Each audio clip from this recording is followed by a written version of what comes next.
Sir Trump హత్య కుట్రల కేసులో డాన్కి జరిమానా ఇరాన్ రణవేరి. ఇరాన్ అయితే మనం చెప్పుకుంటున్నట్టుగా వాళ్ళు మళ్ళీ చెప్తున్నారు, హార్మోజ్ మీద మాకు ఇచ్చినట్టే ఇచ్చి వెనక్కు తీసుకున్నావు కాబట్టి మేము ఇంకా నీకు గుణపాఠం చెప్తాము, ఏమీ తగ్గేది లేదని వాళ్ళు చాలా భారీగా ఉన్నారు. అంతేకాకుండా ట్రంప్ బెదిరింపులు పెరిగి ఇంకా చర్చలు ఆగిపోయినాయని చెప్పిన తర్వాత వాళ్ళు మరింత ఆగ్రహోదగ్రులు అయ్యారు.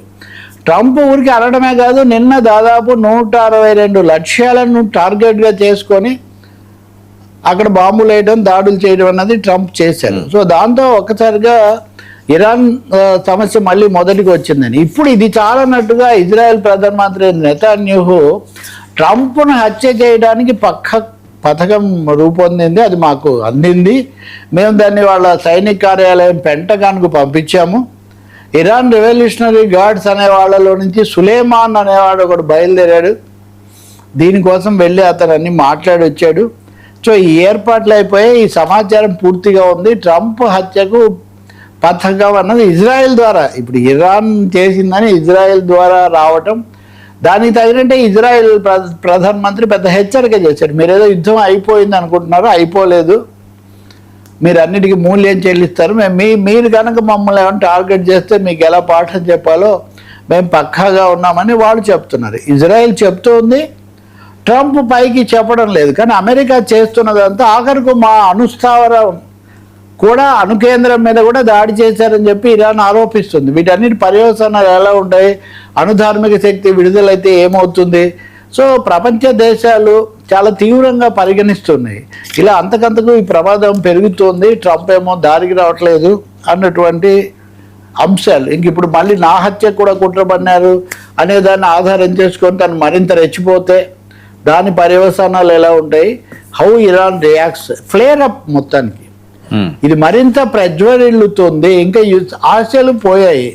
హిందూ ఈరోజు ఎడిటోరియల్ రాసింది, 20 రోజులు అయింది, అయిపోయింది, పర్లేదు, మేము ఒక 60 రోజుల కాల్పుల విరమణ మీద మేము మా అవగాహనకు వస్తున్నామని ఆశలు కల్పించి 20 రోజులైంది. 20 రోజుల్లో ప్రతిరోజు కూడా మళ్ళీ యుద్ధం వైపుకు నడిచిందే కానీ శాంతి వైపుకు నడవలేదు. ఇప్పుడు అదొక ఫ్లాష్ పాయింట్కి చేరింది. ఇప్పుడు మళ్ళీ ప్రపంచం అప్పుడు ఏ విధంగా ఆందోళన చెందుతుందో ఇప్పుడు అదే విధమైన ఆందోళన అంచుల్లో ఉంది. కాబట్టి ఇప్పుడు ఏంటి మార్గం? నిజంగా శాంతి అనేది రాదు. ఇరాన్ అమెరికా పైకి ఏం చెప్పినా కానీ అవి తగ్గే ఉద్దేశం వాటికి లేదు, ముఖ్యంగా ట్రంప్కు లేదు, తగ్గగలిగిన పరిస్థితి కూడా లేదు. ఏదో ఒక సాకు చెప్పి అమెరికా ఇజ్రాయెల్ దీన్ని దాడులు కొనసాగిస్తాయి. ఇరాన్ తమ ఒత్తిడి వల్ల హార్మోజ్ వదులుకుంటుందేమో అని ఆశపడ్డాయి, కానీ అదేమి తగ్గేదే లేదనేసరికి ఇంకా మనం ముందుకు పోవాలని వాళ్ళు ఉన్నారని చెప్పి చెప్తున్నారు.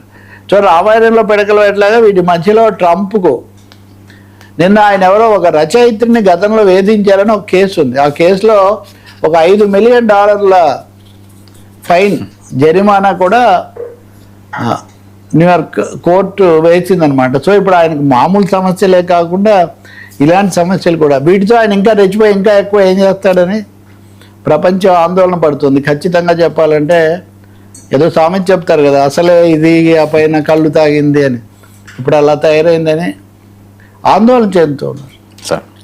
సార్ సాహిత్య సమ్మేళనం